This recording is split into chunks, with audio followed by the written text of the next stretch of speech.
시카고의 제 사무실. 창밖으로 미시간 호수가 흐릿하게 보이던 어느 조용한 아침이었습니다. 편집장 그레그가 보낸 이메일 제목은 딱 한 줄이었습니다. 44%. 저는 처음에 그 숫자를 잘못 읽은 줄로만 알았습니다. 등록된 사진을 열었을 때 저는 결국 실소를 터뜨리고 말았습니다. 뽀얀 국물 위로 돼지 등뼈가 수북하게 쌓인 감자탕이라는 음식이었거든요. 11년 동안 미식 기사를 써온 제 눈에는 그저 투박하고 정리되지 않은 한 그릇일 뿐이었습니다.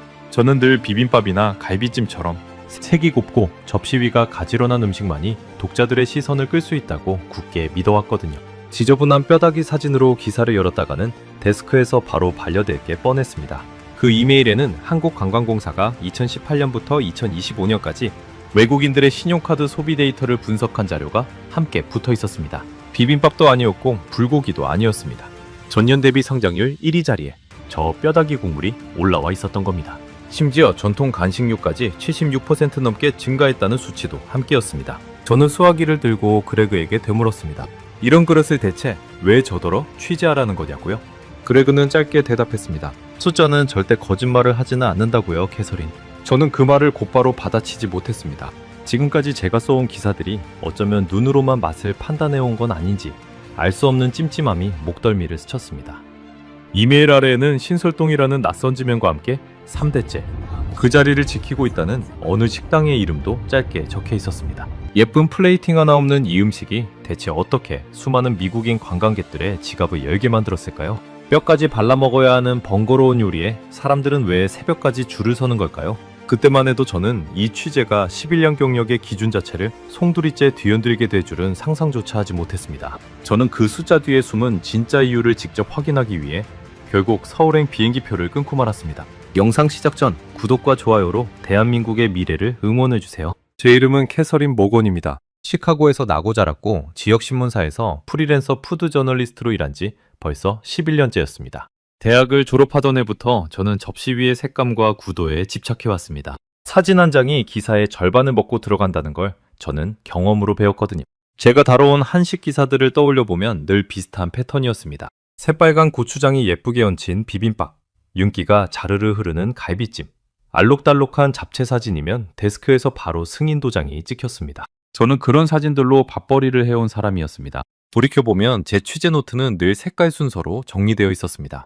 빨강, 노랑, 초록, 그리고 맨 마지막이 흰색이었습니다. 뽀얀 국물은 언제나 제 목록의 맨 아래, 가장 후순위였습니다. 국물 요리는 사진 한 장으로 맛을 설명하기가 어렵다는 게 제 오랜 지론이었거든요. 접시 위에 무언가가 쌓여있고 색이 대비되고 윤기가 흘러야 독자의 손가락이 멈춘다고. 저는 그렇게 믿어왔습니다. 서울행 비행기표를 끊고 나서도 저는 여전히 마음이 편치 않았습니다. 짐을 싸는 동안 노트북 옆에는 그레그가 보낸 그 사진이 계속 떠 있었습니다. 뽀얀 국물 속에 잠긴 돼지 등뼈, 그 위로 수북하게 얹힌 우거지, 그리고 그 옆에 아무렇게나 놓인 깻잎 몇 장.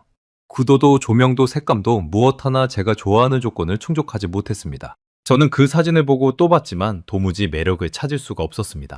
출국 전날 밤 저는 결국 그레그에게 전화를 걸었습니다. 창밖은 이미 캄캄했고 거실 스탠드 불빛 아래 캐리어만 덩그러니 열려 있었습니다. 이번 기회, 솔직히 저는 회의적이에요. 제가 말했습니다. 독자들이 원하는 건 예쁜 접시지 뼈다귀가 수북한 냄비가 아니잖아요. 소화기 너머로 그레그의 웃음소리가 들렸습니다. 캐서린, 자네가 11년 동안 써온 기사들 다 예쁜 사진 덕분에 조회수가 나온 거라고 확신해? 그는 되물었습니다. 저는 선뜻 대답하지 못했습니다. 사실 제가 쓴 기사들 중 가장 반응이 좋았던 건 화려한 플레이팅이 아니라 어느 할머니가 50년 동안 끓여온 스튜를 다룬 기사였다는 사실이 문득 떠올랐거든요. 그 할머니의 부엌에는 예쁜 접시 하나 없었습니다. 낡은 무쇠 냄비와 손잡이가 닳아버린 나무 주걱뿐이었습니다. 그런데도 그 기사의 댓글창에는 냄새가 느껴진다, 우리 할머니가 생각난다는 말들이 며칠 동안 쏟아졌습니다. 저는 그때 그 반응을 신기하게만 여기고 넘어갔지 제 취재 기준을 바꿔야 한다고는 생각하지 않았습니다. 그때 저는 그 기억을 애써 밀어냈습니다. 지금은 인정하고 싶지 않았습니다. 그레그는 마지막으로 한마디를 덧붙였습니다. 이번만큼은 눈이 아니라 데이터를 믿고 가봐. 통화가 끝난 뒤에도 그 문장이 귓가에 오래 맴돌았습니다. 저는 전화기를 내려놓고 한참 동안 거실 바닥에 앉아 있었습니다.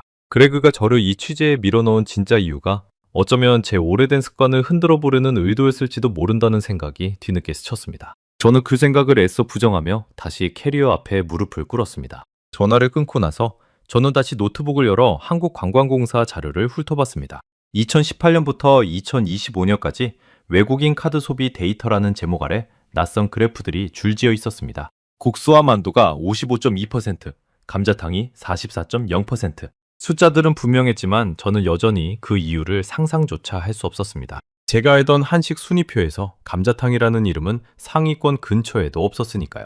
저는 화면을 아래로 내리며 혹시 이 자료에 오류가 있는 건 아닌지 몇 번이나 다시 확인했습니다. 그래프는 몇 번을 다시 봐도 똑같은 곡선을 그리고 있었습니다. 캐리어를 정리하며 저는 속으로 대뇌었습니다. 이번 취재는 짧게 끝내고 돌아오자고 뼈다귀 국물 한 그릇 먹어보고 형식적인 인터뷰 몇 개 따서 원래 기획했던 방향으로 기사를 쓰면 그만이라고요. 손끝으로 여권을 확인하는데 어쩐지 손바닥에 미세한 땀이 배어났습니다. 낯선 나라의 낯선 음식 앞에서 느끼는 단순한 긴장감이라고만 생각했습니다. 캐리어 지퍼를 닫는 손에 힘이 들어간 걸 느끼면서도 저는 애써 대수롭지 않게 넘겼습니다. 14시간의 비행 동안 저는 기내식으로 나온 파스타를 절반도 먹지 못했습니다. 창밖으로 태평양이 끝없이 펼쳐졌고 저는 노트북에 미리 써둔 기사 초안을 몇 번이고 다시 읽었습니다. 뼈다귀 요리에 대한 문장들은 이상하게도 계속 겉돌기만 했습니다. 직접 보지도 않은 음식에 대해 저는 이미 결론을 내려버린 사람처럼 글을 쓰고 있었습니다. 옆자리 승객이 곤히 잠든 사이 저는 몇 번이나 그 문장들을 지웠다가 다시 썼습니다. 빔의 화면으로 한식 다큐멘터리 하나가 재생되고 있었습니다. 저는 이어폰을 꽂은 채 별 생각 없이 그 영상을 틀었습니다.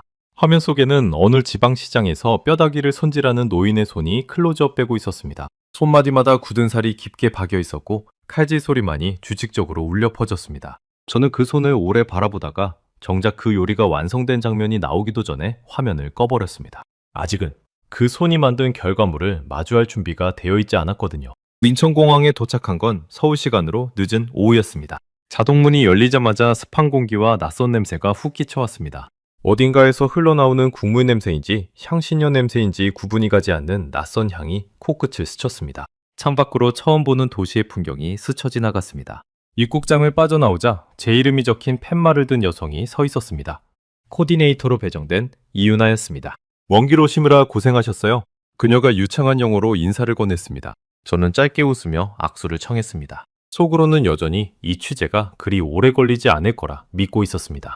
캐리어 바퀴가 공항 바닥을 구르는 소리를 들으며 저는 며칠 안에 다시 이 공항으로 돌아올 제 모습을 상상하고 있었습니다. 숙소로 향하는 택시 안에서 이은아는 이번 주 일정을 간단히 설명해 주었습니다.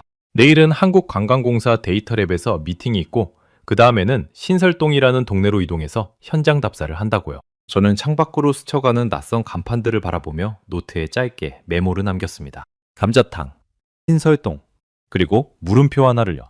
한강을 가로지르는 다리 위에서 저는 문득 시카고의 미시간 호수를 떠올렸습니다. 물빛조차 다른 이 낯선 도시에서 제가 과연 무엇을 발견하게 될지 짐작조차 되지 않았습니다. 이은아는 제 표정을 눈치챘는지 조심스럽게 물었습니다. 혹시 감자탕 드셔보신 적 있으세요? 저는 고개를 저으며 솔직하게 답했습니다.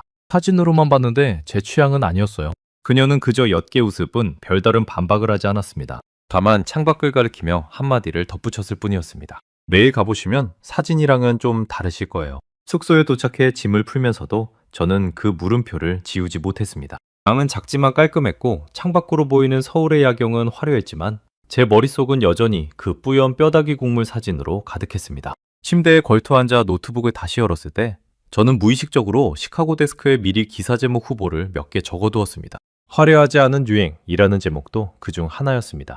저는 그 문장 아래에 여전히 회의적이라는 단어를 조그맣게 덧붙였습니다. 노트북을 닫기 전 저는 습관처럼 경쟁 매체들의 최근 기사를 검색해 보았습니다. 뉴욕의 어느 잡지가 이미 서울의 미식 트렌드를 다뤘지만 역시나 갈비와 삼겹살 이야기뿐이었습니다. 감자탕이라는 단어를 검색창에 넣어봤을 때 정작 영어로 된 기사는 손에 꼽을 정도였습니다. 저는 그 사실에 묘한 승부욕을 느꼈습니다. 아무도 쓰지 않은 이야기라면 적어도 취재할 가치는 있을지도 모른다고요. 하지만 그 승부욕은 감자탕이라는 음식 자체에 대한 기대와는 여전히 거리가 멀었습니다. 창밖으로 낯선 도시의 불빛이 점점이 흩어져 있었습니다. 저는 시차 때문인지 아니면 다른 이유 때문인지 좀처럼 잠이 오지 않았습니다. 몇 번이나 몸을 뒤척이다가 결국 자리에서 일어나 창가에 섰습니다. 유리창에 비친 제 얼굴은 피곤에 절어 있었지만 눈빛만은 이상하게 또렷했습니다. 이 도시 어딘가에서 뼈다귀 국물 한 그릇이 정말로 미국인 관광객들의 마음을 흔들었다는 사실을 저는 아직 조금도 믿을 수 없었습니다. 다만 내일이면 적어도 그 이유의 일부만큼은 확인할 수 있을 거라는 예감이 어렴풋이 스쳐 지나갔습니다. 다음날 아침 저는 9시 정각에 로비로 내려갔습니다. 시차 때문에 눈은 뻑뻑했지만 커피 한 잔으로 억지로 정신을 깨웠습니다. 이유나는 이미 로비에 나와 있었고 손에는 태블릿 하나를 들고 있었습니다. 좋은 아침이에요, 캐서린. 그녀가 밝게 인사를 건넸습니다. 저는 애써 미소를 지어 보였지만 속으로는 오늘 하루가 얼마나 길어질지 가늠하고 있었습니다. 호텔 로비를 나서자 서울의 아침 공기는 시카고보다 훨씬 습했습니다. 출근하는 사람들의 발걸음이 빠르게 스쳐 지나갔고 저는 그 흐름에 맞춰 걸음을 재촉했습니다. 지하철역으로 향하는 짧은 거리 동안 이윤아는 오늘 미팅에서 만날 연구원에 대해 간단히 설명해 주었습니다. 관광 소비 데이터를 오랫동안 분석해온 전문가라고요. 저는 그 말을 들으며 오늘 자료가 적어도 신뢰할 만한 근거는 되어주길 바랐습니다. 한국관광공사 데이터랩은 여의도의 한 고층 빌딩에 있었습니다. 엘리베이터를 타고 올라가는 동안 유리창 너머로 한강이 내려다 보였습니다. 아침 햇살에 반짝이는 강물을 보며 저는 문득 어젯밤 택시 안에서 떠올렸던 미시간 호수를 다시 생각했습니다. 회의실로 들어서자 담당 연구원이 저희를 맞았습니다. 그는 명함을 건네며 짧게 자기소개를 한 뒤 곧바로 화면에 그래프를 띄웠습니다. 이게 저희가 최근에 발표한 자료입니다. 그가 말했습니다. 2018년부터 2025년 7월까지 외국인 신용카드 소비 데이터를 메뉴별로 분석한 결과예요. 화면에는 막대 그래프 하나가 떠 있었습니다. 저는 습관적으로 상위권을 먼저 확인했습니다. 비빔밥, 삼겹살, 치킨. 익숙한 이름들이 상위에 있었습니다. 저는 속으로 안도했습니다. 역시 제가 알던 순서와 크게 다르지 않다고요. 노트에 메모하려던 펜의 움직임이 잠시 느슨해졌습니다. 하지만 연구원이 화면을 넘기자 상황이 달라졌습니다. 이건 절대적인 소비 규모가 아니라 전년 동기 대비 성장률 기준입니다. 그가 말했습니다. 이 기준으로 보면 순위가 완전히 바뀝니다. 새로운 그래프가 떠올랐습니다. 국수와 만두가 55.2%, 감자탕이 44.0%, 그리고 전통 간식류는 무려 76.9%까지 치솟아 있었습니다. 저는 노트북 화면을 뚫어져라 쳐다봤습니다. 제가 상상했던 어떤 순위표에도 감자탕이 이렇게 높은 자리에 있었던 적은 없었습니다. 펜을 쥔 손끝에 저도 모르게 힘이 들어갔습니다. 이해가 잘 안 되네요. 제가 물었습니다. 왜 하필 이 음식들이죠? 연구원은 잠시 생각하다가 대답했습니다. 저희도 처음엔 의아했습니다. 그런데 인터뷰를 해보니 공통점이 있더라고요. 늦은 시간까지 문을 여는 가게가 많다는 것, 그리고 가격 대비 양이 푸짐하다는 것. 무엇보다 관광객들이 이 메뉴들을 직접 체험하면서 이야기할 거리가 많다고 느낀다는 거였습니다. 이윤아가 옆에서 통역을 거두며 덧붙였습니다. 특히 감자탕은요, 서울에서 24시간 영업하는 몇 안 되는 음식점 중 하나예요. 새벽에 다른 선택지가 없을 때 결국 그곳으로 발길이 향하는 경우가 많다고 하더라고요. 저는 그 말을 받아 적으면서도 여전히 반신반의했습니다. 단순히 문을 늦게 연다는 이유만으로 이런 성장률이 나올 수 있을까요? 저는 속으로 되물었지만 입 밖으로 꺼내지는 않았습니다. 회의가 끝난 뒤 저는 복도에서 이윤아에게 조용히 물었습니다. 혹시 이 통계, 표본이 너무 작은 건 아닐까요? 그녀는 태블릿을 열어 원자료 링크를 보여주며 답했습니다. 공사에서 공식 발표한 자료라 표본은 충분해요. 다만 절대적인 순위가 아니라 성장률이라는 걸 다시 한번 강조하고 싶었습니다. 저는 그 자료를 제 노트북으로 옮겨받으며 속으로 계산을 해봤습니다. 만약 이 성장률이 사실이라면 지금 신설동에서는 대체 무슨 일이 벌어지고 있는 걸까요? 손끝이 키보드 위에서 잠시 멈췄습니다. 엘리베이터를 타고 내려가는 동안 저는 화면 속 그래프를 다시 한번 캡처해 두었습니다. 시카고로 돌아가면 그레그에게 가장 먼저 보여줄 자료였습니다. 점심시간이 되자 이윤아는 근처 식당으로 저를 안내했습니다. 이번엔 감자탕이 아니라 평범한 백반집이었습니다. 저는 조금 안도했습니다. 아직은 그 뼈다귀 국물과 마주할 준비가 되지 않았다는 걸 저 스스로도 인정하고 있었거든요.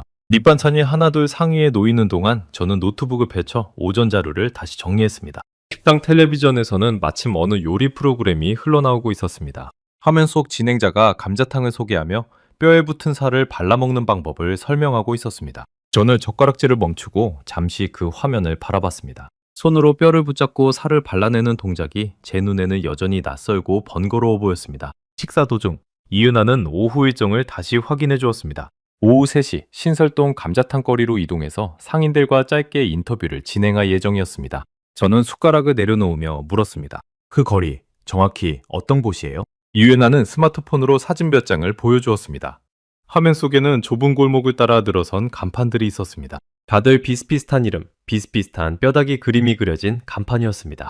저는 그 사진을 오래 들여다봤습니다. 그림 속 감자탕은 여전히 제 취향과는 거리가 멀어 보였습니다. 다만 사진 구석에 찍힌 긴 대기줄이 조금씩 신경 쓰이기 시작했습니다.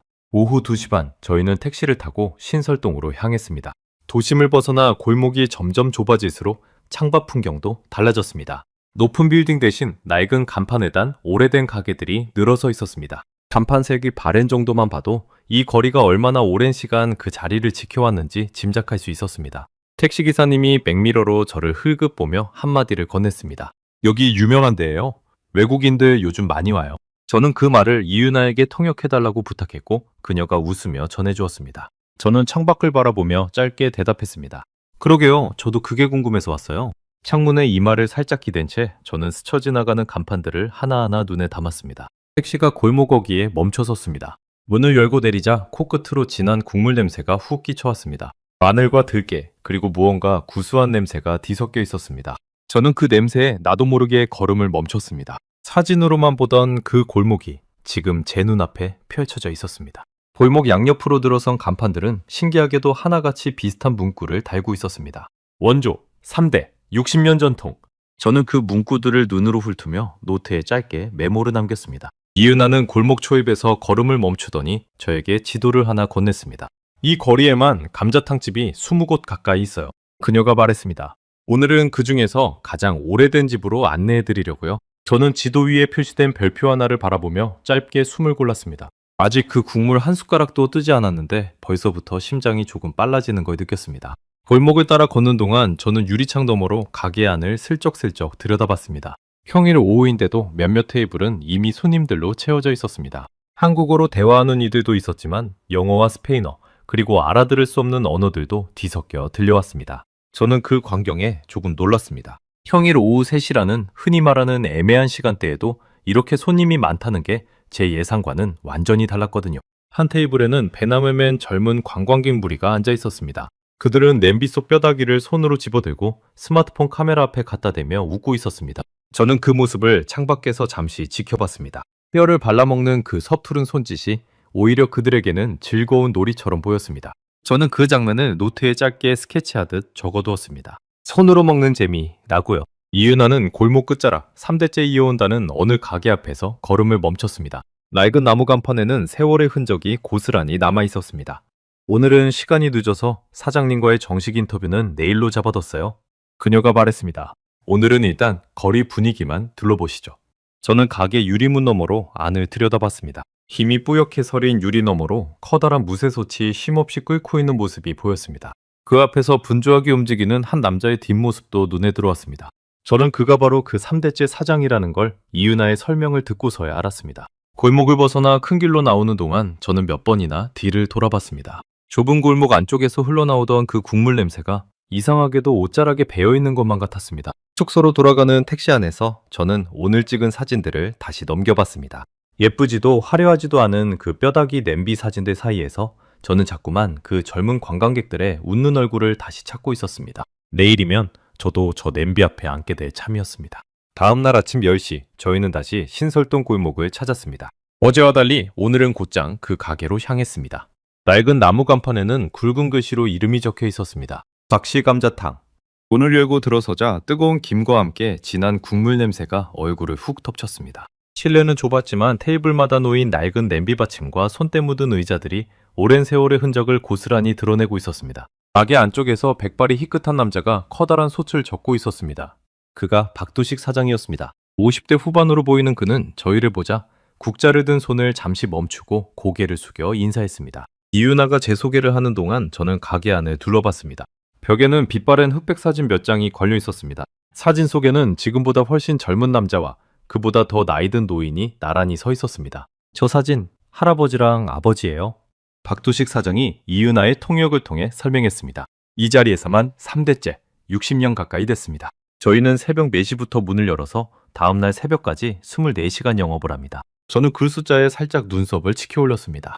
60년이라는 긴 시간이 이 좁은 골목 한 칸에 그대로 쌓여 있다는 게 새삼스럽게 느껴졌습니다. 24시간이라는 단어도 어제 데이터랩에서 들었던 설명을 떠올리게 했습니다.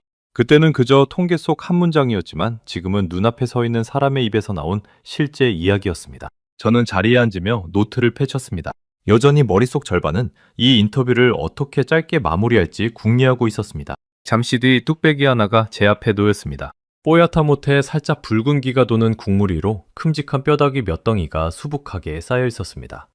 그 위로 우거지와 깻잎이 소복하게 얹혀 있었고 들깨가루가 뿌옇게 뿌려져 있었습니다. 저는 숟가락을 든 채로 잠시 그 그릇을 내려다봤습니다. 사진으로 보던 것과 실제로 마주한 것 사이에는 생각보다 큰 차이가 있었습니다. 뽀얀 김이 얼굴 위로 훅 끼쳐올랐고 저는 안경 아래 순식간에 서린 김을 손등으로 닦아냈습니다. 뚝배기 표면이 여전히 보글보글 끓고 있어서 저는 숟가락을 국물 위로 가져가는 손끝에 저절로 조심스러움이 담겼습니다. 먼저 국물부터 드셔보세요. 이은아가 권했습니다. 저는 숟가락으로 국물을 아주 조심스럽게 떠 입가로 천천히 가져갔습니다.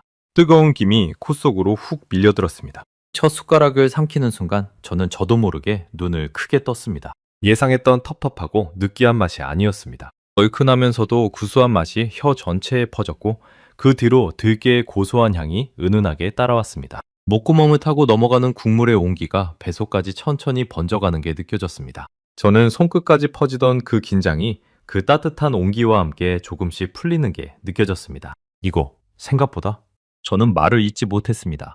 예상과 완전히 달랐습니다. 이윤아가 웃으며 물었습니다. 놀라셨어요? 저는 고개를 끄덕이며 다시 한번 숟가락을 국물에 담갔습니다. 두 번째 숟가락은 첫 번째보다 더 깊은 맛이 느껴졌습니다. 마치 국물 안에 여러 겹의 맛이 층층이 쌓여 있는 것 같았습니다. 문제는 그 다음이었습니다. 박도식 사장이 뼈다귀 하나를 제 그릇 쪽으로 가리키며 손으로 발라먹는 게 제일 맛있다고 손짓했습니다. 저는 잠시 망설였습니다. 11년 동안 저는 포크와 나이프로 우아하게 음식을 다루는 법만 배워온 사람이었습니다. 손으로 뼈를 붙잡고 살을 발라내는 일은 제게는 낯설다 못해 어색한 동작이었습니다. 시카고의 어느 고급 레스토랑에서도 이런 식으로 음식을 먹어본 적은 단 한 번도 없었습니다. 젓가락으로 몇 번 시도했지만 살은 좀처럼 뼈에서 떨어지지 않았습니다. 뼈다귀는 제 젓가락질을 비웃기라도 하듯 자꾸만 미끄러졌습니다. 결국 저는 비닐 장갑을 끼고 두 손으로 뼈를 붙잡았습니다. 처음에는 손끝에 뜨거운 국물이 튀어 살짝 움찔했습니다. 하지만 몇 번 힘을 주자 뼈에 붙은 살이 부드럽게 떨어져 나왔습니다. 그 순간 이상하게도 저는 웃음이 났습니다. 우아함과는 거리가 먼 그 동작이 오히려 묘한 해방감을 주었습니다. 손끝에 양념이 묻어나는 것조차 이상하게 거슬리지 않았습니다. 이은아도 옆에서 함께 뼈를 발라 먹으며 저를 보고 웃었습니다. 이제야 좀 감자탕다워지셨네요. 그녀가 장난스럽게 농담을 건넸습니다. 저는 손에 묻은 양념을 티슈로 닦으며 뼈에 붙은 살점 하나를 다시 입에 넣었습니다. 부드럽게 씹히는 살점 사이로 진한 국물의 풍미가 다시 한번 배어나왔습니다. 박두식 사장은 제가 뼈를 발라먹는 모습을 보며 흐뭇하게 웃었습니다. 그는 이윤아를 통해 조리 과정을 설명하기 시작했습니다. 이 국물은 새벽 4시부터 12시간 넘게 우려낸다고 했습니다. 돼지 등뼈를 찬물에 오래 담가 핏물을 빼고 여러 번 데쳐내는 과정을 거친다고요. 저는 그 이야기를 들으며 뼈다귀 하나를 다시 집어들었습니다. 12시간이라는 숫자가 이제는 단순한 조리 시간이 아니라 어떤 무게처럼 느껴졌습니다. 그렇게 오래도록 오래 끓이는 이유가 따로 있나요? 저는 물었습니다. 박두식 사장은 잠시 생각하다가 답했습니다. 짧게 끓이면 뼈 안쪽 골수가 다 안 우러나요. 시간을 들여야 국물이 뽀얗고 깊어집니다. 아버지도 할아버지도 늘 그렇게 말씀하셨어요. 시간을 아끼면 맛이 아낀 만큼 도망간다고요. 그 말을 하며 그는 국자로 소단을 한번 크게 저었습니다. 저는 그 말을 받아 적으며 왠지 모르게 목이 살짝 매는 걸 느꼈습니다. 들깨는 어떻게 준비하시는 거예요? 제가 물었습니다. 박도식 사장은 주방 한쪽에 놓인 커다란 자루를 가리켰습니다. 직접 방앗간에서 갈아온다고 했습니다. 시중에서 파는 가루보다 향이 훨씬 진하다면서요. 매주 2번씩 새벽마다 직접 자루를 짊어지고 방앗간에 다녀온다고 그는 덧붙였습니다. 저는 다시 한 숟가락을 떠서 입에 넣었습니다. 확실히 고소한 향이 코끝까지 묵직하게 퍼졌습니다. 우거지는요? 저는 계속 질문을 이어갔습니다. 박도식 사장은 배추 우거지를 하루 종일 삶고 무친다고 했습니다. 소금물에 절였다가 다시 여러 번 헹궈서 쓴맛을 빼는 과정만 반나절이 걸린다고 했습니다. 그 말을 들으며 저는 우거지 한 가닥을 입에 넣었습니다. 부드러우면서도 살짝 씹히는 식감이 국물의 깊은 맛과 묘하게 어우러졌습니다. 저는 그 조합에 다시 한번 놀랐습니다. 지금까지 제가 먹어본 어떤 스튜에서도 이런 층위의 맛과 식감은 느껴본 적이 없었습니다. 식사 도중 옆 테이블에서 한 무리의 관광객들이 시끌벅적하게 감자탕을 나눠 먹고 있었습니다. 그들은 서로 뼈를 발라주며 사진을 찍고 있었습니다. 저는 그 모습을 곁눈질로 지켜보며 제 앞의 그릇을 다시 내려다봤습니다. 예쁜 플레이팅 하나 없는 이 뚝배기가 어쩌면 사람들을 한자리에 모으는 나름의 방식을 갖고 있는 건 아닐까 라는 생각이 처음으로 스쳤습니다. 이윤아가 슬쩍 다가가 그 관광객들에게 몇 마디를 건넸습니다. 잠시 뒤 그녀가 돌아와 통역해 주었습니다. 호주에서 온 커플이래요. 어젯밤 다른 식당들이 다 문을 닫아서 검색하다가 여기까지 왔다고 하네요. 그중 한 명이 제 쪽을 보며 엄지손가락을 치켜 세우기도 했습니다. 이 국물, 숙취해장의 최고라고요. 저는 그 말을 들으며 노트에 짧게 받아 적었습니다.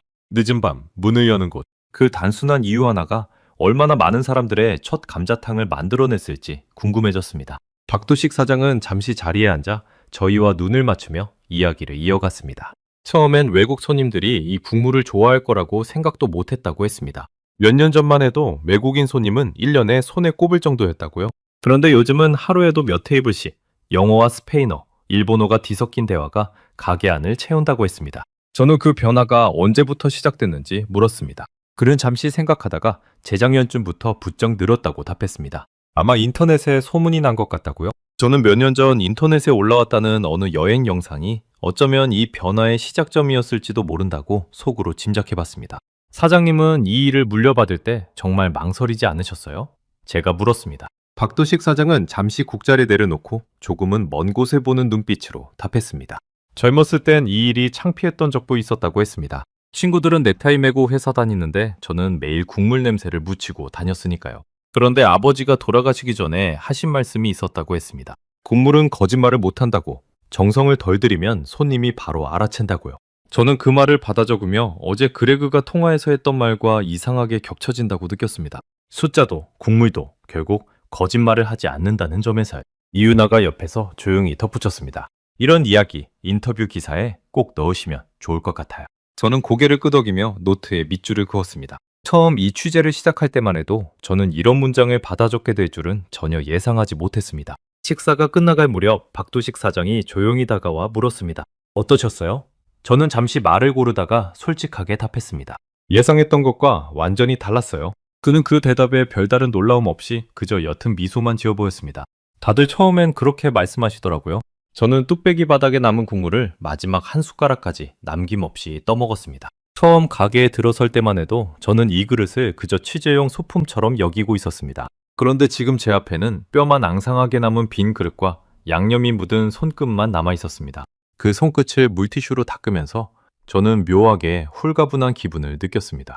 11년 만에 처음으로 저는 취재 노트가 아니라 배속 포만감으로 취재의 성패를 가늠하고 있었습니다. 가게를 나서기 전 저는 벽에 걸린 사진을 다시 한번 오래도록 바라봤습니다. 60년 가까운 시간 동안 이 좁은 공간에서 몇 명이나 저런 표정으로 첫 숟가락을 떴을지 문득 궁금해졌습니다. 박두식 사장은 저희를 문 앞까지 배웅하며 마지막으로 한마디를 건넸습니다. 내일도 또 오세요. 밤에 오시면 분위기가 또 다를 겁니다. 골목을 나서는 길, 오후의 햇살이 좁은 하늘 사이로 비스듬히 내리쬐고 있었습니다. 저는 손등에 남은 양념 냄새를 맡으며 걸음을 옮겼습니다. 시카고에서는 단 한 번도 맡아본 적 없는 냄새였지만 이상하게도 싫지 않았습니다. 이윤아가 옆에서 물었습니다. 내일은 어떤 취재를 하고 싶으세요? 저는 잠시 대답을 망설였습니다. 원래 계획대로라면 오늘로 취재를 마무리하고 남은 일정은 서울 관광에 쓸 예정이었습니다. 하지만 저는 결국 이렇게 답했습니다. 다른 손님들 이야기도 좀 더 들어보고 싶어요. 특히 늦은 밤에 오는 사람들이요. 이윤아는 놀란 표정으로 저를 잠시 바라보다가 임에 밝게 웃으며 고개를 끄덕여겼습니다. 저는 노트를 덮으며 다음 취재 일정을 조금 더 늘려야 할 것 같다는 생각을 처음으로 하기 시작했습니다. 그날 밤 11시 저는 다시 신설동으로 향했습니다. 이윤아는 오늘은 통역 없이 혼자 다녀와도 괜찮겠냐고 물었고 저는 스스로도 놀랄 만큼 선뜻 고개를 끄덕였습니다. 번역의 파나만 챙긴 채 저는 낮과는 완전히 다른 얼굴을 한 그 골목으로 걸어 들어갔습니다. 택시에서 내리자마자 저는 오늘도 이 골목이 저에게 어떤 표정을 보여줄지 궁금해 심장이 조금 빠르게 뛰는 걸 느꼈습니다. 낮 동안 한산했던 골목은 밤이 깊어질수록 오히려 활기를 띠고 있었습니다. 몇몇 가게는 이미 불이 꺼져 있었지만 닭시 감자탕을 비롯한 몇몇 집은 여전히 환하게 불을 밝히고 있었습니다. 문 앞에는 짧은 줄까지 서 있었습니다. 저는 그 줄 끝에 서서 제 앞에 선 사람들을 조용히 관찰했습니다. 다들 피곤한 기색이 역력했지만 표정만큼은 이상하리만치 기대에 차 있었습니다. 마치 이 늦은 시간까지 참고 기다릴 만한 가치가 있다는 걸 이미 알고 있는 사람들 같았습니다. 첫 번째로 대화를 나눈 건 배낭 하나를 맨 젊은 남녀 한 쌍이었습니다. 스페인어 억양이 섞인 영어로 그들은 마드리드에서 왔다고 소개했습니다. 저는 조심스럽게 물었습니다. 왜 하필 이 시간에 이 음식을 찾아오셨어요? 여자가 웃으며 답했습니다. 12시가 넘었는데 문을 연 곳이 여기밖에 없었어요. 근데 인스타그램에서 이미 몇 번 본 음식이라 오히려 반가웠어요. 옆에 있던 남자도 거들었습니다. 유럽에서는 이 시간에 이렇게 뜨거운 국물 요리를 먹을 수 있는 곳이 거의 없어요. 문을 닫지 않는다는 것 자체가 신기했습니다. 저는 그 말에 고개를 끄덕이며 시카고의 자정 넘은 조용한 거리를 잠시 떠올렸습니다. 그곳이라면 이 시간에 문을 연 곳은 패스트푸드점 정도가 전부였을 겁니다. 저는 그 말을 받아 적으며 인스타그램이라는 단어에 귀를 기울였습니다. 혹시 어떤 게시물이었는지 정확히 기억하세요? 남자가 스마트폰을 꺼내 화면을 보여주었습니다.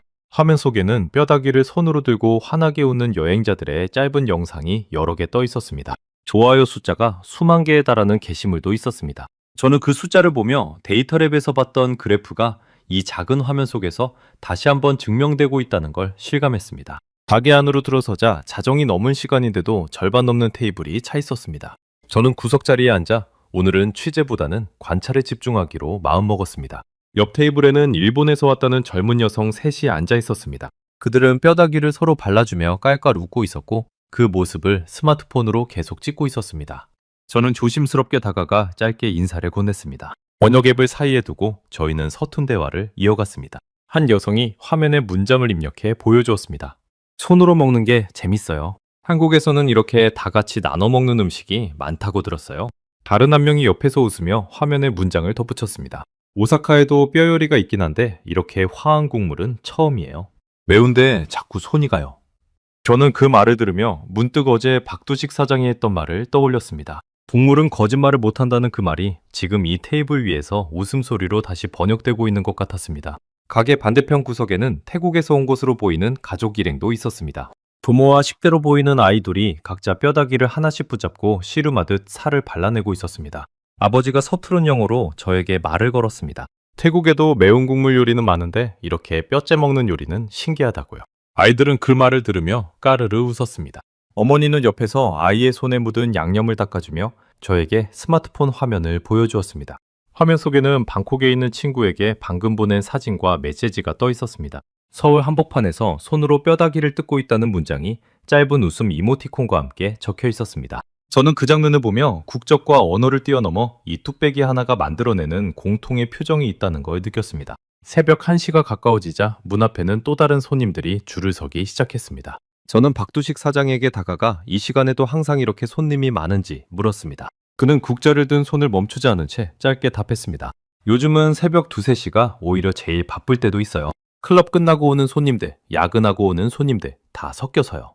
저는 그 대답을 받아 적으며 처음으로 정확한 숫자를 물었습니다. 하루에 대략 몇 팀 정도 받으세요? 박두식 사장은 잠시 계산하더니 답했습니다. 평일엔 100팀 넘게, 주말엔 그보다 훨씬 많이요. 그중에 외국인 손님 비중이 요즘은 3분의 1 가까이 됩니다. 몇 년 전만 해도 10팀 중 한 팀이 채 안 듣는데 말이죠. 저는 그 숫자들을 노트에 받아 적으며 손끝이 미세하게 떨리는 걸 느꼈습니다. 10팀 중 한 팀에서 3팀 중 한 팀으로. 이 좁은 골목 하나에서 벌어진 변화가 데이터랩에서 봤던 그래프와 정확히 겹쳐지고 있었습니다. 저는 그 자리에서 계산기를 두드려서 다시 확인해 보았습니다. 100팀 중 30팀이 넘는 숫자가 매일 밤 이 작은 가게 하나를 거쳐간다는 뜻이었습니다. 그리고 이 골목에만 20곳에 가까운 가게가 있다는 걸 떠올리면 그 숫자는 다시 몇 배로 불어났습니다. 옆에서 박두식 사장의 아들로 보이는 젊은 남자가 그릇을 나르며 대화에 끼어들었습니다. 저는 4대째가 되는 거냐고 농담 삼아 물었습니다. 그는 웃으며 고개를 저었습니다. 아직 결정은 안 했어요. 하지만 요즘은 아버지 일이 예전만큼 창피하지 않아요. 오히려 외국인 손님들이 사진 찍어달라고 할 때 좀 뿌듯하더라고요. 그는 잠시 말을 멈췄다가 덧붙였습니다. 얼마 전엔 유럽에서 온 유튜버가 저희 가게를 촬영해 갔는데 조회수가 100만이 넘었더라고요. 그날 이후로 부쩍 손님이 늘었어요. 저는 그 말을 들으며 세대를 건너 이어지는 자부심이라는 게 이렇게 소소한 문장 하나로도 전해질 수 있다는 걸 느꼈습니다. 새벽 2시, 저는 가게 밖으로 나와 골목 전체를 다시 한번 둘러봤습니다. 늦은 시간인데도 몇몇 가게 앞에는 여전히 대기줄이 늘어서 있었습니다. 그 줄 속에는 아시아계, 서양계, 다양한 국적의 얼굴들이 섞여 있었습니다. 저는 그 풍경을 사진으로 찍으려다가 문득 손을 멈췄습니다. 사진 한 장으로는 지금 제가 느끼고 있는 이 공기를 다 담아낼 수 없을 것 같았습니다. 골목 어귀에 있던 편의점에서는 관광객으로 보이는 몇몇 사람들이 컵라면을 사들고 나오고 있었습니다. 저는 그 모습과 감자탕집 앞에 줄 서 있는 사람들의 표정을 번갈아 바라봤습니다. 같은 시간 같은 배고픔이었지만 감자탕집 앞의 표정에는 뭔가 다른 기대감이 서려 있었습니다. 단순히 배를 채우러 온 게 아니라 무언가 경험하러 온 사람들의 표정이었습니다. 가게 처마 밑에서는 한 무리의 청년들이 순서를 기다리며 스마트폰으로 서로의 여행 사진을 보여주고 있었습니다. 저는 그들에게도 짧게 말을 걸어봤습니다. 캐나다에서 왔다는 그들은 오늘 하루 동안 벌써 3곳의 감자탕집을 검색해 뒀다고 했습니다. 저희끼리는 뼈 국물 투어라고 부르고 있어요. 한 청년이 웃으며 말했습니다. 저는 그 표현을 노트에 곧바로 받아 적으며 이게 이제 단순한 한 끼 식사를 넘어 하나의 완연한 여행 코스가 되어가고 있다는 걸 실감했습니다. 줄 맨 앞에는 정장 차림의 중년 남성 한 명이 혼자 서 있었습니다. 저는 조심스럽게 다가가 말을 걸었습니다. 그는 뉴욕에서 온 사업가였고 오늘 계약 협상이 늦게 끝나서 이제야 저녁을 먹으러 나왔다고 했습니다. 호텔 직원한테 물어보니 이 시간에 문 연 곳 중에 여기가 제일 유명하다고 하더군요. 그가 말했습니다. 솔직히 큰 기대는 안 했는데 검색해보니 평점이 상당히 높아서 놀랐습니다. 저는 그 말을 들으며 평점이라는 단어가 시카고에서 제가 늘 확인하던 별점과 다르지 않다는 걸 새삼 깨달았습니다. 결국 어느 나라 사람이든 낯선 음식 앞에서는 같은 방식으로 신뢰를 확인하고 있었습니다. 숙소로 돌아가는 택시 안에서 저는 오늘 밤 들었던 숫자들을 다시 정리해봤습니다. 3분의 1이라는 비중, 수만 개의 좋아요, 그리고 100팀이 넘는 하루 손님 수. 이 모든 숫자들이 가리키는 방향은 하나였습니다. 이건 우연한 유행이 아니라 이미 자리를 잡은 흐름이라는 것이었습니다. 창밖으로 스쳐가는 새벽 서울의 불빛을 바라보며 저는 노트북을 열어 그 자리에서 기사 개요를 다시 쓰기 시작했습니다. 화려하지 않은 유행이라는 제목은 이제 더 이상 적절해 보이지 않았습니다. 저는 문단을 새로 짜면서 숫자를 나열하는 순서부터 다시 곰곰이 고민했습니다. 10팀 중 한 팀이라는 작은 숫자에서 시작해서 3분의 1이라는 비중을 지나 마지막에는 44%라는 성장률로 마무리하는 구조가 좋겠다고 생각했습니다. 작은 숫자에서 큰 숫자로 독자가 서서히 놀라움을 쌓아가도록 만들고 싶었습니다. 그건 제가 11년 동안 배워온 기사 작성법 중 유일하게 오늘 밤에도 여전히 유효하게 남아있는 기술이었습니다. 다음날 오후 저는 그레그에게 짧은 이메일을 보냈습니다. 원래 기획했던 기사 방향을 완전히 바꿔야 할 것 같다고요? 예쁜 사진 대신 어젯밤 들었던 숫자들과 사람들의 표정을 중심으로 기사를 다시 짜겠다고 적었습니다. 답장은 금방 왔습니다. 예상은 했어 라는 짧은 한 줄이었습니다. 저는 그 문장을 보며 헛웃음이 났습니다. 그레그는 처음부터 제가 이렇게 될 걸 알고 있었던 걸까요? 하면서 그 짧은 문장을 몇 번이나 다시 읽으며 저는 노트북을 덮었습니다. 11년을 함께 일해온 편집장에게 이렇게 완벽하게 예상당한 건 처음이었습니다. 그날 저녁 저는 다시 박두식 사장을 찾아가 조금 더 깊은 이야기를 나눴습니다. 사장님, 요즘 외국 손님들 반응 중에 가장 기억에 남는 게 있으세요? 그는 잠시 생각하다가 한 가지 일화를 꺼냈습니다. 한 달 전쯤 미국에서 온 어느 커플이 청혼 사진을 여기서 찍었다고 했습니다. 뼈다귀 국물 앞에서 반지를 내미며 프로포즈를 했다는 겁니다. 저는 그 이야기에 저도 모르게 웃음이 터져 나왔습니다. 정말이지 상상도 못했던 장면이었습니다. 그 반지, 국물이 조금이라도 튀었으면 정말 놀랐을 텐데요. 제가 농담을 건네자 박두식 사장도 크게 웃으며 답했습니다. 그러게 말이에요. 반지 산자를 뚝배기 옆에 놓느라 아가씨가 어찌나 조마조마해하던지. 근데 그 커플이 그러더라고요. 인생에서 가장 정직한 순간에 가장 정직한 음식이 어울린다고요. 저는 그 말을 받아 적으며 손끝이 다시 미세하게 떨리는 걸 느꼈습니다. 정직한 음식이라는 표현이 지금까지 제가 들었던 어떤 미식평론보다도 정확하게 느껴졌습니다. 저는 그 표현을 노트 한가운데 큼지막하게 동그라미를 쳐두었습니다. 이윤아는 그 옆에서 최근 해외 소셜미디어에서 벌어지고 있는 또 다른 흐름을 짚어주었습니다. 최근에는 한국의 꿀떡을 시리얼처럼 차가운 우유에 말아먹는 영상이 해외에서 30만 건 넘는 좋아요를 기록하며 화제가 됐다고 했습니다. 감자탕뿐 아니라 한국의 소박한 음식들이 잇따라 해외 콘텐츠 속에서 새로운 방식으로 재발견되고 있다는 설명이었습니다. 저는 그 이야기를 들으며 지금 이 골목에서 벌어지고 있는 일이 결코 우연한 하나의 사례가 아니라는 걸 다시 한번 확실하게 확인했습니다. 가게를 나서며 저는 문득 제가 처음 이 취재를 시작했을 때 썼던 메모를 떠올렸습니다. 이런 걸 왜 취재하라는 거냐고 저는 그레그에게 되물었었습니다. 뼈다귀가 수북한 냄비 사진을 보며 실소를 터뜨렸던 그 밤이 이제는 아득하게 느껴졌습니다. 지금 저는 예쁜 사진 한 장보다 뼈에 붙은 고기 한 점이 더 많은 말을 하고 있었다는 사실을 인정할 수밖에 없었습니다. 숙소로 돌아온 뒤 저는 노트북 앞에 오래도록 앉아 있었습니다. 화면 속 커서가 깜빡이는 동안 저는 지난 며칠간의 메모들을 처음부터 다시 읽어내려갔습니다. 회의적이라는 단어로 시작했던 첫 페이지가 이제는 전혀 다른 이야기로 채워져 있었습니다. 첫날 적었던 화려하지 않은 유행이라는 제목 옆에는 어느새 굵은 줄이 2개나 그어져 있었습니다. 저는 그 옆에 새로운 제목 후보 하나를 적어 넣었습니다. 끔찍한 유행. 스스로도 조금 낯간지럽게 느껴졌지만 지금 이 순간 가장 정확한 표현이라는 확신이 들었습니다. 창밖으로 어느새 새벽빛이 조금씩 스며들고 있었습니다. 저는 노트북을 덮기 전 오늘 만났던 사람들의 얼굴을 하나씩 다시 떠올려 봤습니다. 마드리드에서 온 커플, 오사카에서 온 새 친구, 방콕에서 온 가족, 뉴욕에서 온 사업가. 국적도 언어도 제각각이었지만 뼈다귀를 손에 든 순간만큼은 모두 같은 표정을 짓고 있었습니다. 저는 그 문장을 노트맨 앞장에 다시 힘주어 적어 넣으며 이번 취재가 단순한 기사 하나로 끝나지 않을 거라는 예감을 처음으로 느꼈습니다. 서울에서의 마지막 사흘, 저는 호텔방에 틀어박혀 초고를 쓰는 데만 매달렸습니다. 창밖 풍경을 내다볼 여유도 없이 저는 노트북 화면과 노트를 번갈아 보며 문장을 하나하나 고쳐 썼습니다. 예전 같으면 벌써 사진 편집 프로그램부터 열었을 시간이었지만 이번엔 완전히 달랐습니다. 저는 사진보다 먼저 사람들의 말을 문장으로 옮기는 일에 매달리고 있었습니다. 줌 서비스로 시킨 커피가 몇 잔째 식어가는지도 모른 채 저는 노트에 적어둔 문장들을 하나씩 옮겨 적었습니다. 곡물은 거짓말을 못한다는 박두식 사장의 말, 정직한 순간에는 정직한 음식이 어울린다던 어느 커플의 이야기, 그리고 10팀 중 한 팀에서 3팀 중 한 팀으로 늘어났다는 숫자까지. 이 모든 조각들을 어떤 순서로 엮어야 제가 겪은 그 놀라움을 독자에게도 그대로 전할 수 있을지 저는 몇 번이고 문단의 순서를 바꿔가며 고민했습니다. 한 번은 숫자를 먼저 배치했다가 다시 사람들의 표정을 앞세우는 식으로 문단을 통째로 옮기기도 했습니다. 그러다 문득 제가 처음 이 취재를 시작할 때 느꼈던 그 회의적인 마음까지도 기사 안에 솔직하게 남겨야겠다는 생각이 들었습니다. 독자들 역시 저와 비슷한 첫인상을 가지고 있을 테니까요.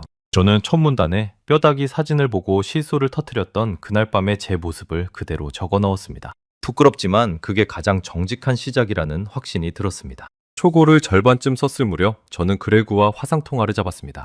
화면 너머로 그의 얼굴이 떠오르자 저는 곧바로 본론을 꺼냈습니다. 표지 사진, 뼈다귀 국물 사진으로 가고 싶어요. 그레그는 잠시 말이 없었습니다. 캐서린, 그건 우리 신문 표지치고는 너무 파격적이야. 독자들이 낯설어할 수도 있어. 저는 그 반응을 어느 정도 이미 예상하고 있었지만 막상 직접 들으니 목이 살짝 조여드는 기분이었습니다. 편집국 부장도 아마 반대할 거야. 그레그가 덧붙였습니다. 우리 지면에 뼈다귀 사진이 실린 적은 단 한 번도 없었으니까. 저는 그 말에 잠시 크게 흔들렸습니다. 11년 동안 저는 편집국의 반응을 미리 예측하고 그에 맞춰 기사를 써온 사람이었습니다. 이번에도 그 익숙한 습관대로 조금 더 안전한 사진으로 타협할 수도 있었습니다. 하지만 저는 심호흡을 하고 다시 입을 열었습니다. 그레그, 저 이번에 확실히 알았어요. 예쁜 사진이 독자의 눈길을 끄는 건 맞지만 마음을 붙잡는 건 다른 거더라고요. 저는 신설동에서 만난 사람들 이야기를 하나씩 꺼내기 시작했습니다. 새벽에 청혼했던 미국인 커플, 좋아요 수만 개를 받은 여행 영상, 3분의 1까지 늘어난 외국인 손님 비중. 그레그는 화면 너머에서 조용히 듣고만 있었습니다. 저는 그의 침묵이 반대의 침묵인지 고민의 침묵인지 가늠할 수 없어 손끝을 마우스패드 위에 가만히 올려둔 채 기다렸습니다. 한참 뒤 그레그가 입을 열었습니다. 좋아, 표지는 자네 판단에 맡길게. 대신 조건이 있어. 그 뼈다귀 사진 밑에 왜 이 사진이 표지여야 하는지 첫 문장에서 바로 설명해. 독자가 3초 안에 이해하지 못하면 우리 둘 다 편집장한테 불려갈 거야. 저는 웃음이 터져 나왔습니다. 그 조건은 오히려 반가웠습니다. 저는 이미 그 첫 문장을 며칠 전부터 마음속에 품고 있었으니까요. 통화를 끊고 나서 저는 노트북 화면에 그 문장을 옮겨 적었습니다. 44%라는 숫자는 통계였지만 저 국물 한 그릇은 이유였다.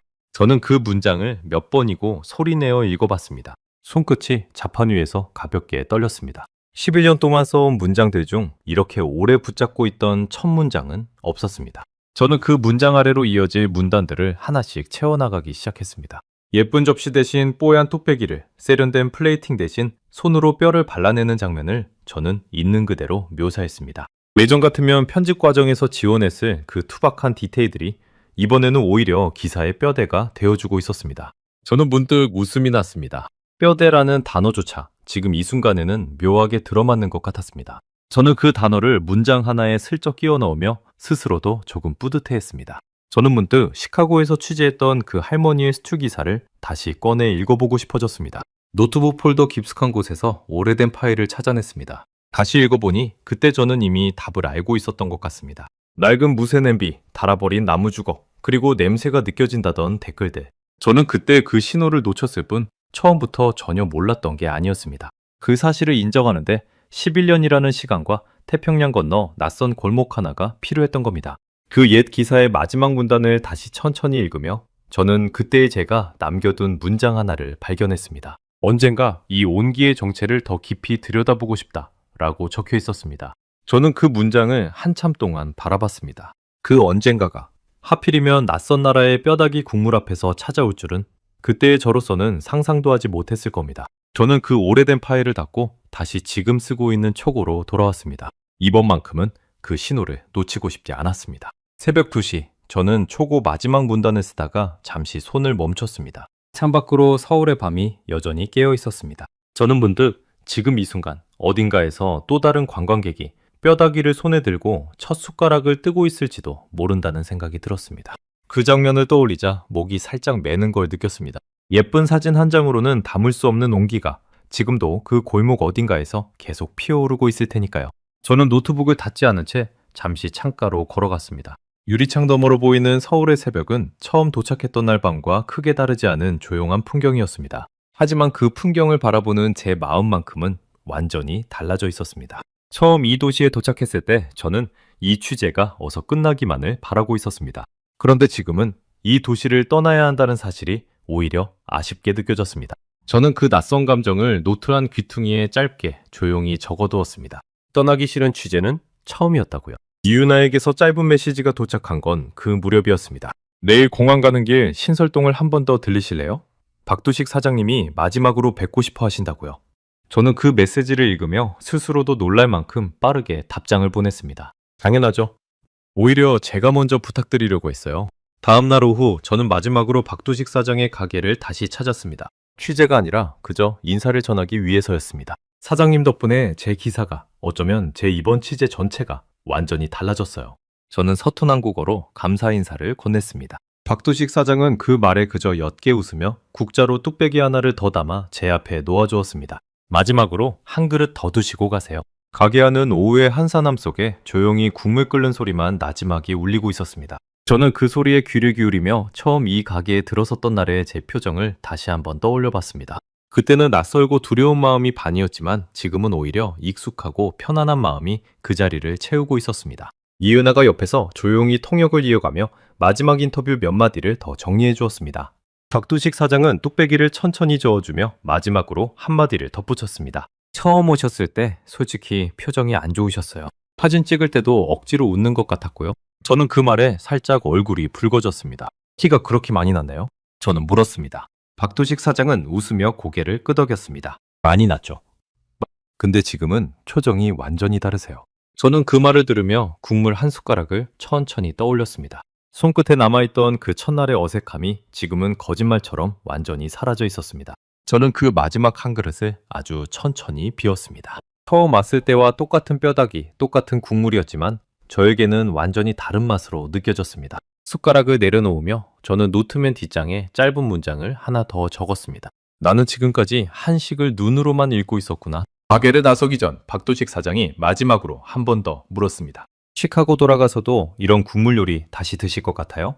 저는 잠시 생각하다가 답했습니다. 아마 예전처럼 예쁜 접시만 찾지는 않을 것 같아요. 그는 그 대답에 크게 웃으며 저를 문 앞까지 배웅해 주었습니다. 골목을 나서는 저의 뒤로 국물 끓는 소리와 손님을 맞는 인사말이 뒤섞여 오래도록 들려왔습니다. 공항으로 향하는 길, 이은하가 옆자리에서 조용히 물었습니다. 이번 취재 정말로 만족하세요? 저는 창밖으로 스쳐가는 서울의 마지막 풍경을 바라보며 답했습니다. 처음 왔을 때는 이 취재가 빨리 끝나기만 바랐어요. 근데 지금은 며칠 더 있고 싶다는 생각이 들 정도예요. 이은하는 그 말에 미소를 지으며 다음에 또 오시면 이번엔 다른 골목도 안내해 드릴게요 라고 답했습니다. 체크인 카운터 앞에서 저는 이은하와 마지막 인사를 나눴습니다. 여러 날 함께 다니며 정이 든 탓인지 짧은 포옹을 나누는 손끝이 살짝 뭉클했습니다. 저는 캐리어를 끌고 출국장으로 천천히 들어서며 마지막으로 휴대폰 속 사진첩을 넘겨봤습니다. 예쁘게 정돈된 사진은 단 한 장도 없었습니다. 김이 서린 뚝배기, 양념 묻은 손끝, 웃고 있는 여행자들의 흐릿한 사진들 뿐이었습니다. 그런데도 저는 그 어떤 화보보다 이 사진들이 더 마음에 들었습니다. 저는 그 사진첩을 몇 번이나 처음부터 다시 넘겨보다가 결국 옅은 웃음을 지으며 휴대폰을 주머니에 집어넣었습니다. 탑승 게이트를 향해 천천히 걸어가며 저는 노트를 마지막으로 한번 조용히 펼쳐봤습니다. 첫 장에는 회의적이라는 단어가, 마지막 장에는 정직한 유행이라는 문장이 나란히 적혀 있었습니다. 그 두 장 사이에 빼곡히 쌓여있는 수많은 메모들이 지난 며칠 동안 제가 걸어온 길을 그대로 보여주고 있었습니다. 저는 노트를 조용히 덮으며 이 길고 낯설었던 여정이 아직 완전히 끝난 게 아니라는 걸 어렴풋이 느꼈습니다. 시카고로 돌아온 지 2주 뒤, 제 기사가 마침내 지면에 실렸습니다. 뽀얀 뚝배기 사진이 신문 한 면을 가득 채운 걸 처음 봤을 때 저는 인쇄소 냄새가 채 가시지 않은 신문을 손에 들고 한참을 그대로 서 있었습니다. 44%라는 숫자는 통계였지만 저 국물 한 그릇은 이유였다. 제가 며칠 밤을 붙잡고 있던 그 첫 문장이 마침내 활자로 인쇄되어 있었습니다. 비사 발행 당일 아침 저는 따뜻한 커피 한 잔을 앞에 두고 신문을 몇 번이고 처음부터 다시 읽었습니다. 첫 문장부터 마지막 문장까지 제가 신설동 골목에서 보고 듣고 느꼈던 것들이 고스란히 담겨 있었습니다. 뼈를 발라먹으며 웃던 마드리드 커플, 청혼 반지를 국물 옆에 내려놓았다던 미국인 커플, 그리고 10팀 중 한 팀에서 3팀 중 한 팀으로 늘어났다는 박두식 사장의 숫자까지. 저는 그 문장들을 천천히 읽으며 스스로도 조금 뭉클해졌습니다. 창밖으로 익숙한 시카고의 아침 풍경이 펼쳐져 있었지만 제 마음 한쪽은 여전히 그 좁은 골목 어딘가에 머물러 있는 것 같았습니다. 기사가 나간 다음 날부터 편집국 전화는 평소보다 훨씬 자주 울렸습니다. 몇몇 독자들은 이런 낯선 음식 이야기가 신선했다며 응원 전화를 걸어왔고 몇몇은 여전히 낯설다는 반응을 보이기도 했습니다. 한 독자는 이메일로 자신도 다음 서울 여행 때 그 골목을 꼭 찾아가 보겠다고 적어 보내기도 했습니다. 또 다른 독자는 자신의 할머니가 끓여주던 뼈다귀 요리가 떠올라 눈물이 났다는 짧은 메시지를 남기기도 했습니다. 저는 그 엇갈린 반응들을 하나씩 들으며 오히려 마음이 편안해지는 거 느꼈습니다. 11년 만에 처음으로 모두가 좋아할 기사가 아니라 진짜 이야기를 썼다는 확신이 들었으니까요. 공유 기자 몇 명도 제자리로 찾아와 표지 사진이 인상적이었다고 말을 건넸습니다. 그중 한 명은 자기라면 절대 저런 사진을 표지로 내밀 용기가 없었을 거라고 솔직하게 고백했습니다. 저는 그 말을 들으며 용기라는 단어가 지금의 저에게 얼마나 낯설고도 뿌듯하게 들리는지 새삼 느꼈습니다. 몇 년 전이었다면 저 역시 같은 이유로 그 사진을 표지에서 빼자고 먼저 제안했을 사람이었으니까요. 그레그는 제자리로 다가와 신문을 툭 내려놓으며 짧게 한마디를 건넸습니다. 이번 주 온라인 조회수, 자네 지난 기사들 평균의 3배야. 저는 그 숫자를 들으며 웃음이 났습니다. 예쁜 사진 없이도 정직한 이야기 하나가 이렇게 멀리까지 갈 수 있다는 걸 저는 그제야 확실하게 실감했습니다. 한 달쯤 지난 어느 조용한 저녁, 이은아에게서 오랜만에 메시지가 도착했습니다. 사진 몇 장과 함께였습니다. 화면 속에는 박두식 사장의 가게 앞에 길게 늘어선 줄이 담겨 있었습니다. 캐서린 기사 보고 오셨다는 미국 분들, 요즘 부쩍 많아지셨어요. 사장님이 안부 전해달라고 하셨어요. 저는 그 사진을 몇 번이고 천천히 확대해서 들여다봤습니다. 줄선 사람들의 얼굴 중 몇몇은 낯익은 표정을 짓고 있었습니다. 처음 그 골목에 들어섰을 때의 저와 똑같은 반신반의하는 표정이었습니다. 이은아는 뒤이어 짧은 동영상도 하나 보내주었습니다. 박두식 사장이 국자를 든 채 카메라를 향해 어색하게 손을 흔드는 장면이었습니다. 그 뒤로는 여전히 김이 뽀얗게 오르는 솥이 쉼없이 끓고 있었습니다. 저는 그 영상을 몇 번이나 다시 돌려봤습니다. 화면 속 그 좁은 가게가 여전히 그 자리에서 그 방식 그대로 누군가의 첫 숟가락을 조용히 기다리고 있다는 사실이 새삼 반가웠습니다.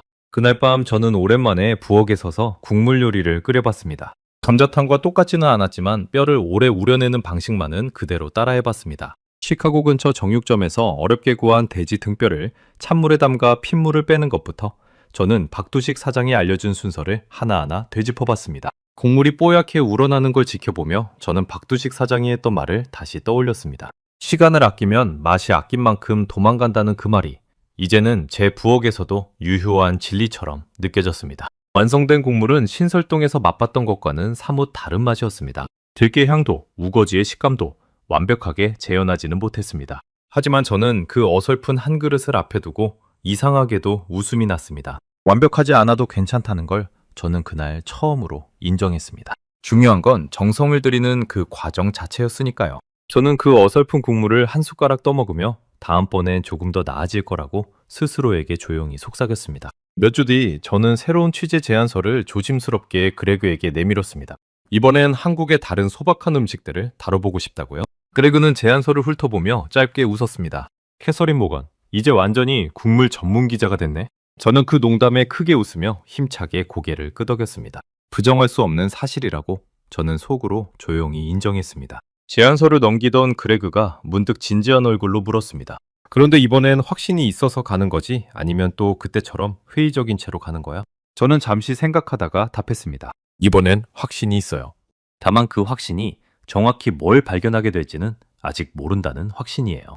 그레그는 그 대답이 마음에 들었는지 제안서 위에 곧바로 승인 도장을 찍어주었습니다. 편집국을 나서며 저는 창밖으로 시카고의 익숙한 스카이라인을 오래도록 바라봤습니다. 몇 달 전만 해도 저는 이 사무실에서 낯선 사진 한 장을 보며 헛웃음을 짓던 사람이었습니다. 지금은 그 사진이 제 11년 경력을 통틀어 가장 자랑스러운 표지가 되어 있었습니다. 11년 동안 저는 예쁜 접시 위에서 이야기를 찾는 사람이었습니다. 이제는 압니다. 진짜 이야기는 종종 뼈다귀가 수북한 뚝배기 안에, 발라먹는 서투른 손짓 안에, 그리고 60년을 이어온 무쇠솥 안에 숨어 있다는 거요. 그 사실을 깨닫기까지 14시간의 비행과 낯선 골목 하나가 필요했지만 저는 이제 그 여정을 후회하지 않습니다. 가끔 저는 그 골목의 새벽 2시를 떠올립니다. 국적도 언어도 다른 사람들이 같은 뚝배기 앞에서 같은 표정을 짓던 그 순간을요. 44%라는 숫자는 이제 제게 단순한 통계가 아닙니다. 그건 낯선 것을 향해 손을 뻗어본 사람들의 숫자이자 뼈를 발라내는 번거로움을 기꺼이 감수한 사람들의 숫자입니다. 그리고 그 숫자 안에는 이제 저 자신도 분명하게 포함되어 있습니다. 언젠가 다시 서울에 가게 된다면 저는 망설임 없이 그 골목으로 가장 먼저 향할 겁니다. 박도식 사장의 국자 소리와 뽀얀 김이 서린 유리창과 손끝에 남던 그 양념 냄새까지 저는 이제 그 모든 것을 그리워하는 사람이 되었으니까요. 저는 다음 시간에도 전 세계를 놀라게 할 대한민국의 이야기로 다시 찾아뵙겠습니다. 감사합니다.